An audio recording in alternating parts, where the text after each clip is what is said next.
저는 3살 1살의 예쁜 두 아이를 키우며 살고 있는 30대 맞벌이 워킹맘입니다. 평소에 출퇴근하는 지하철에서 다른 분들의 시댁 사연을 많이 듣고 있었는데 얼마 전까지만 해도 우리 시댁은 저 정도는 아니구나 생각하며 그래도 참 다행이다 싶었어요. 시어머니와 제 사이가 좋았냐고 물어보면 그건 또 아닙니다. 대부분의 며느리들이 그렇듯 시어머니가 편한 적은 단 한 번도 없었고 남편을 사이에 두고 약간의 기싸움은 항상 있었던 것 같아요. 그래도 지난 몇 년간 애써 참고 살았었는데 얼마 전에 드디어 터질 게 터져버리고 말았습니다. 예전부터 시어머니와 어떤 일이 있었는지 지금부터 하나하나 말씀드려 볼게요. 제가 이 집안에 시집 오기 2년 전에 시아버님은 돌아가셨고 남편도 저와 살고 있다 보니 지금 시댁엔 어머님 혼자 계신 상황이에요.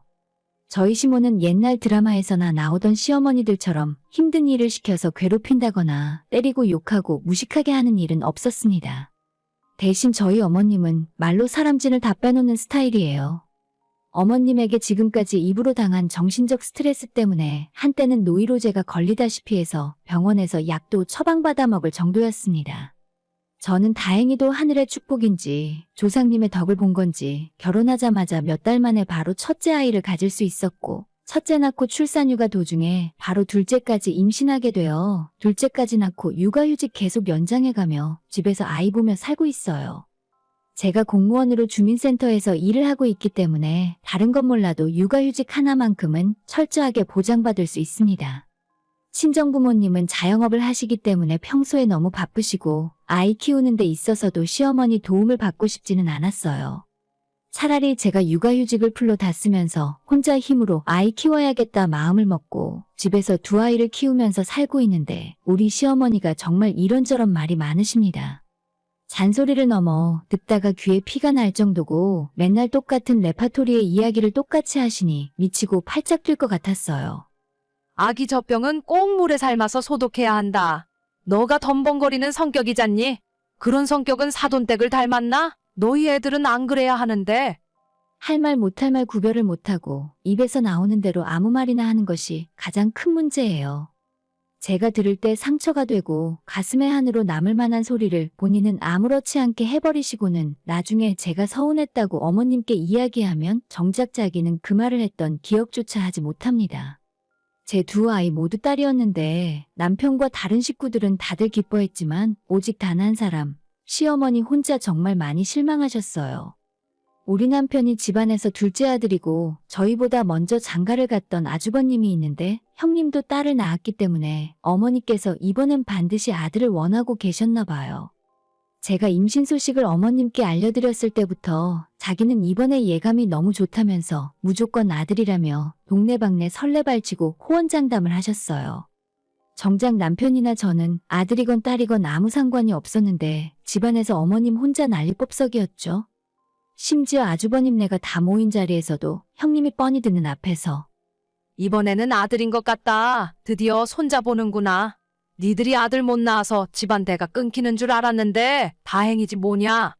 라고 눈치 없이 말씀하시는 바람에 듣는 제가 다 민망할 지경이었죠.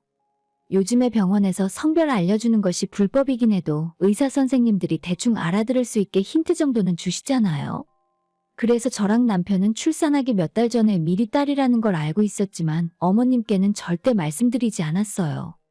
이미 어머님이 온 동네방네 사람들에게 기다렸던 손자가 태어난다고 설레발을 떨어놔서 차마 딸이라는 말을 할 수가 없겠더라고요. 아니나 다를까 몇 달 뒤에 아이가 태어나고 나서 딸이라는 것을 어머님이 알게 되었을 때 얼마나 실망을 하던지. 이번에도 또 딸이네. 우리 집안 며느리들은 딸밖에 낳을 줄 모르나 봐. 제가 방금 애 낳고 회복하느라 누워있었는데 어머님의 그 말을 듣고 어찌나 서운하던지 괜히 제가 뭐 잘못한 것 같았어요. 제가 병원에서 산후조리원으로 자리를 옮길 때에도 시어머니는 끝까지 저보고 너도 딸 낳았으니까 자기한테 애 봐달라는 소리는 하지도 말라고 하셨습니다. 어차피 어머님께 아이 맡길 생각 눈꼽만큼도 없었는데 대놓고 저렇게 말씀하시니까 없던 정도 뚝 떨어지는 기분이 들더라고요. 조리원에서 2주 있다가 집으로 돌아왔는데 친정엄마가 가게를 아빠에게 맡겨두고 일주일 정도 집에 와서 도와주겠다 하시길래 괜히 시어머니가 했던 얘기가 생각나서 그냥 오시지 말라고 했습니다. 괜히 나중에 시어머니한테 트집 잡혀서 말 나오는 것도 싫었고 괜히 우리 엄마 불러다가 고생시키고 싶은 생각도 없었어요. 남편이 평소에도 집안일을 많이 도와줬기 때문에 옆에 누가 없어도 생각보다는 할만했습니다. 조리원에서 퇴원하고 집에 돌아왔지만 한 번 연락도 없던 시어머니가 2주 정도 지나서 처음으로 제 딸이 보고 싶다면서 집으로 오겠다 하시더라고요. 주말에 저희 집으로 놀러 오신 시어머니는 현관문을 열고 들어오면서 가장 먼저 했던 말씀이 어떻게 너희 친정엄마는 딸이 애를 낳았다는데 와서 도와줄 생각도 안 하신다니? 라고 빈정대기 시작했죠. 친정엄마가 오시겠다는 걸 제가 거절했다고 몇 번이나 말씀드렸는데도 제가 하는 말은 들은 척도 안 하고 본인 할 말만 앵무새처럼 하시니까 정말 답답해 미치는 줄 알았어요. 첫째 낳고 집에서 아이 보다가 10달 만에 다시 둘째 임신했다고 말씀드렸을 때는 오히려 그 이야기 듣자마자 저랑 남편에게 크게 화를 내셨어요. 야, 너희들은 생각이 있는 애들이야, 없는 애들이야? 연년생으로 바로 아이를 가지면 똑같은 성별이 나올 확률이 늘어난다면서 어디서 들으셨는지 말도 안 되는 소리로 저보고 생각 없이 덜컥 아이만 가진다고 아들을 낳겠냐 하셨습니다. 아무리 시어머니가 어떻게 말을 하던지 둘째도 역시나 딸이었고 이번에도 시어머니를 제외한 나머지 모든 식구들은 기뻐하고 축하해 주었어요. 오직 시어머니 한 사람만 딸이라는 소리를 들은 이후로는 저희 집에 찾아오지도 않고 둘째 낳을 때도 병원에 찾아오지도 않았습니다. 이런 시어머니의 모습이 서운하거나 실망스럽지는 않았고 오히려 제 눈에 안 띄고 저한테 연락 잘 안 하고 신경 안 쓰니까 편하고 좋더라고요. 제가 결혼하기 전에는 165에 50kg 정도로 약간 날씬한 체형이었는데 아이 둘을 연달아 낳고 그 사이에 몇 년 동안 제대로 된 관리를 하지 못해서 둘째 낳고 난 뒤로는 몸이 많이 불어 있었어요. 반면에 저희 형님은 키가 170 정도의 몸무게는 50kg 정도로 진짜 날씬한 편이거든요. 아이도 딱 첫째 딸 하나만 낳고는 더 이상 안 낳겠다고 선언해버렸습니다. 어머님께서는 그래도 너희가 장남인데 최소 아들은 하나 낳아야 하지 않겠냐고 아무리 이야기를 해도 형님과 아주버님은 시어머니 말을 들은 척도 하지 않더라고요. 어머님이 대학 갈 때까지 키워줄 것도 아니잖아요? 그럼 더 이상 저한테 애 낳으라 말아 하지 말아주세요. 형님은 아이 하나 낳고 난 뒤에 운동도 열심히 해서 다시 결혼하기 전 몸매를 회복했는데 저는 둘째 낳고 아직도 몸이 많이 불어있는 상황이에요. 저도 제가 애 낳고 아직 10kg 이상 불어있다는 걸 알고 있고 애들 조금만 더 키워놓으면 운동 다니면서 관리할 생각입니다. 하지만 시어머니는 고세를 못 참고 트집을 잡아서 사람 자존감을 깎으려 들더라고요. 지난 설날에 온 시댁 식구 다 모여있는 자리에서 어머님이 하시던 말씀이 첫째 며느리는 키가 크고 옷태가 좋아서 뭘 입혀놔도 다 예쁘기 때문에 백화점 가서 명품 옷을 사주고 싶은데 둘째 며느리는 뭘 입어도 태가 안 나서 시장에서 옷을 사줘도 돈이 아까울 것 같다 하셨어요. 그걸 농담이라고 하는 건지 어머님이 저 말을 하자마자 다른 사람들은 다들 정색을 하고 있는데 혼자 뭐가 즐겁다고 깔깔대고 웃으시더라고요. 저는 면전에서 모욕을 당하니 너무 수치스럽고 민망해서 얼굴이 새빨개졌고 옆에서 어머님 하시는 말씀을 듣다 못한 남편이 엄마는 왜 밥 먹는 사람 앞에서 그런 쓸데없는 이야기를 해? 이 사람이 애 낳고 집안일 하느라 힘들어서 그런 거지. 라고 저 대신 성질내더니 집 밖으로 나가버렸어요. 상황이 이 정도 되면 본인이 말실수를 했구나 생각하고 반성할 법도 한데 어머님은 전혀 그런 생각이 없으셨고 웃기고 있다. 내가 무슨 없는 말 했니? 지 마누라한테 농담 좀 했다고 삐지는 거 봐라. 라면서 우리 남편 뒤에다 끝까지 한마디 더 하시는 분이었습니다. 저희 부부 원래 싸울 일도 별로 없는데 항상 시댁에 갔다 오면 어머님 말씀 때문에 말다툼을 하게 되었고 본의 아니게 서로 상처되는 말을 주고받을 때도 있었어요. 괜히 우리까지 문제가 생기니까 남편도 답답했는지 엄마한테 저런 소리 듣기 싫으니까 미리미리 운동해서 살 좀 빼. 몇 번이나 이야기하지만 제가 운동하기 싫어서 안 했습니까?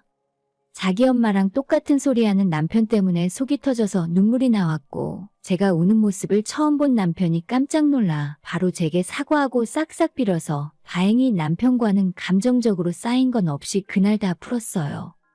그리고 남편이 먼저 더 이상 자기 엄마 때문에 가족들 형제들끼리 분란 생기는 거 싫다면서 앞으로 어머님에게 오는 연락은 전부 받지 말고 자기가 중간에서 알아서 하겠다며 지금까지 서운한 건 다 잊으라고 이야기했습니다. 저는 너무 스트레스 많이 받고 있었고 오죽했으면 남편과 잠시 헤어지고 두 아이들이랑 친정 들어가서 살고 싶은 생각까지 있었는데 아빠를 너무 잘 따르는 첫째가 마음에 걸리고 고작 시어머니 때문에 남편과 헤어지고 싶진 않았어요. 그 일이 있은 뒤로는 정말 남편이 중간에서 잘 막아줘서 그런 건지 시어머니에게 연락 오는 일도 거의 없었고 저도 두 아이들이랑 정신없이 지내다 보니 살도 5kg 정도 빠진 상황이라 예전보다는 조금은 나아진 것 같습니다. 하지만 그 일에 대해서 시어머니한테 사과 한 번 받은 적은 당연히 한 번도 없어요. 저희 어머님은 무슨 일이 있어도 절대 본인 잘못을 인정 안 하시고 항상 남 탓만 하시는 분이니까요. 그나마 위에서 이야기한 내용은 어머니가 말로 괴롭히고 정신적으로 힘들게 하시는 일인데 정말 결정적인 위기의 사건은 따로 있었습니다. 저희가 결혼할 때 신혼집 전세를 구하면서 현금이 많이 부족했어요. 2년 전세였고 한 번 연장해서 더 살다가 올해 8월 계약이 끝나는데 또다시 다른 집에서 전세를 얻을까 생각하다가 그동안 우리 두 사람이 모은 돈을 다 합치면 집을 살 수도 있을 것 같더라고요. 우리 동네 아파트를 보러 다니던 중에 저희 마음에 쏙 드는 집이 있었는데 은행에서 대출 3억 5천을 받고 저희가 가진 전세금을 다 합쳐도 2천만 원이 부족한 상황이었습니다. 친정부모님한테 한번 빌려볼까 고민을 하고 있었는데 남편이 어떻게 장인 장모님한테 돈 이야기를 하겠냐며 자기 엄마한테 먼저 이야기해본다 하더라고요. 저는 기대도 안 했는데 시어머니께서 흔쾌히 빌려주시기로 했다면서 일주일도 안 지나 진짜 2천만 원을 받아왔습니다. 물론 그냥 준 돈은 절대 아니고 우리가 앞으로 은행 대출보다도 먼저 갚아야 하는 돈이긴 했지만 그래도 어머님의 도움으로 원하는 집을 구해 이사할 수 있었어요. 그동안 시어머니한테 좋은 감정은 하나도 없었기 때문에 이번에 도와주셔서 너무 감사했고 겉으로는 저러셔도 자식들 힘들 때는 도와주시는 분이구나 생각했습니다. 하지만 문제는 어머님께 돈 빌려서 아파트 계약을 하고 난 바로 그 다음 달부터였어요. 오는 8월 그 집에 들어간 이후로부터 저희가 한 달에 100만 원씩 갚겠다고 말씀드려도 어머님은 괜찮다며 천천히 여유 있을 때 갚거나 아니면 나중에 어머님이 늙고 병들면 모른 척 하지 말고 데리고 살면 되겠다는 말을 하셨어요. 제가 너무 놀라 정색을 하자 어머님은 농담이라고 둘러대긴 했지만 진짜 어머님을 모시고 산다는 생각만 해도 정말 끔찍해서 소름이 끼칠 정도입니다. 8월에 이사 들어갈 때까지 돈 들어갈 일도 많고 정신없으니 9월부터 어머님께 100만 원씩 갚겠다고 말씀드렸고 어머님도 알겠다고 분명히 동의하셨어요. 가족 간의 금전거래라 이자 이야기는 명확하게 한 적은 없었지만 저희는 당연히 이자까지 넉넉하게 쳐서 갚을 생각이었죠. 아직 전세 계약 기간이 남아 이사는 안 하고 있지만 그래도 어머님께 몇 번이고 감사하다 말씀드리고 외식이나 간단한 선물로 성의 표시까지 해드렸죠. 나름 할 만큼 했다 생각했고 어머님한테 별다른 기미도 없었는데 며칠 전에 어머님께서 갑자기 제게 전화를 하시더니 니들은 빌려간 돈 언제 갚을 생각이니? 이대로 떼먹을 속셈은 아니지? 9월부터 갚겠다고 몇 번이나 말씀드렸고 어머님도 당장 돈 쓸 곳도 없으니 천천히 갚아도 된다고 하셨는데 자다가 봉창 두드리는 소리를 하시는지 모르겠습니다. 빌린 돈이니까 가장 먼저 갚는 게 원칙이지만 저희도 이사 준비를 해야 하고 아직 아파트 잔금도 안 줬는데 갑자기 저렇게 나오니 너무 황당했죠. 그리고 이런 이야기는 좀 그렇긴 하지만 아주버님 결혼할 때는 어머님이 5천만 원 해주셨는데 저희 때는 돈 없다며 한 푼도 안 해주셨어요. 애초에 남편이랑 제가 양가 부모님께 손 벌리지 말고 우리 형편 되는 대로 시작하자 준비를 했던 거고 그때는 아쉽다는 생각이 들진 않았거든요. 그런데 5천도 아니라 2천을 그것도 빌려서 갚겠다는데 빨리 내놓으라 재촉하고 성화를 하는 시어머니를 보며 어처구니가 없었죠. 돈 빌린 지 이제 겨우 한 달 반밖에 안 지났는데 천천히 갚아라 괜찮다 하다가 왜 갑자기 이제 와서 당장 돈 내놓으라 말씀하시는 건지 통 이해를 할 수가 없더라고요. 제가 이틀 안에 돈 구해서 어머님 돈 다 갚을게요. 라고 말했더니 자기를 왜 또 나쁜 사람 만드냐면서 알아서 천천히 갚으랍니다. 사람 놀리는 것도 아니고 진짜. 퇴근한 남편에게 낮에 어머니 전화와서 당장 돈 갚으라는 식으로 말씀하셨다고 하니까 남편은 자기 엄마 또 시작이냐면서 머리 아프다고 두통약까지 먹었습니다. 그리고 나서 남편이 말하기를 시어머니가 최근 들어 아주버님이나 제 남편한테 한 집에서 같이 살았으면 좋겠다는 식으로 은근히 말씀하셨고 둘 다 엄두가 안 나서 못 들은 척 무시하고 있었다네요. 더군다나 아주버님네는 형님이 성격이 세고 자기 주장이 확실하기 때문에 씨알도 안 먹혔지만 최근 들어 그나마 둥글둥글한 제 남편과 만만한 저한테 8월에 이사 가면 같이 살자 하고 압박을 넣고 있었답니다. 남편이 두 아이들도 있고 어머니까지 모시고 살기엔 35평 아파트가 좁고 불편해서 안 된다고 거절을 했더니 그새 화를 못 참고 제게 전화를 해서 돈 갚아라 어쩌라 으름장을 놓은 것 같다 하더라고요. 남편의 그 이야기 듣자마자 저는 온몸에 소름이 쫙 끼쳤습니다. 남편도 이번 일에는 너무 충격을 먹었는지 당장 마이너스 통장이나 카드론으로 2천만 원 만들어서 다음날 바로 어머님께 갚겠다고 했어요. 이자도 너무 아깝다는 생각이고 시어머니 때문에 괜히 피해보는 것 같은 기분이라 친정부모님에게 말씀드리고 다음날 2천만 원을 빌렸습니다. 그리고 그동안의 이자까지 포함해서 2천하고도 20만 원을 더 보태서 시어머니 계좌에 보냈더니 묵은 체증이 내려가는 것처럼 속이 시원하더라고요. 시모는 본인 계좌에 그 돈 입금된 거 확인하자마자 저한테 다시 전화하셔서 너도 독하다 진짜. 내가 그냥 농담 한번 한 거 가지고 바로 이렇게 나오기냐? 20만 원은 뭐냐? 이자 먹고 떨어지라는 거야? 저는 어머님이 아무리 시비 걸어도 아무 말도 안 하고 가만히 있었고 괜히 말 섞다가 싸우면서 똑같은 수준의 사람이 되기 싫었어요. 5분 동안 혼자 실컷 화풀이 하더니 제가 별다른 대답도 안 하고 반응도 없이 가만히 있자 너 다음에 두고 보자면서 전화를 끊었습니다. 남편도 그전까지는 저한테 미안해하면서도 엄마니까 끝까지 붙들고 있었는데 이번 일 때문에 미련 없이 거리두기로 마음을 먹었나 봐요. 그리 멀지 않은 거리에 사시는 어머님이지만 앞으로 명절을 제외하고 만날 일 없을 것 같다고 하네요. 저도 처음에는 돈 때문에 어머님한테 야속하고 속상했는데 일이 이렇게까지 되어버리니 오히려 속이 후련해요. 8월에 새 집으로 이사가서 아이들만 신경 쓰며 행복하게 살 겁니다. 어머님한테 집 주소도 안 알려줄 거고 최소한의 며느리 노릇조차 할 필요 없다고 생각해요. 물론 저희가 이렇게 된 원인은 전부 어머님이 제공하셨으니 어머님 탓입니다. 입으로 방정 떨다간 입으로 망한다는 말이 딱 어울리네요. 오늘의 사연은 여기까지입니다. 구독과 좋아요, 알림 설정 부탁드려요. 다들 행복하시고 좋은 하루 되세요.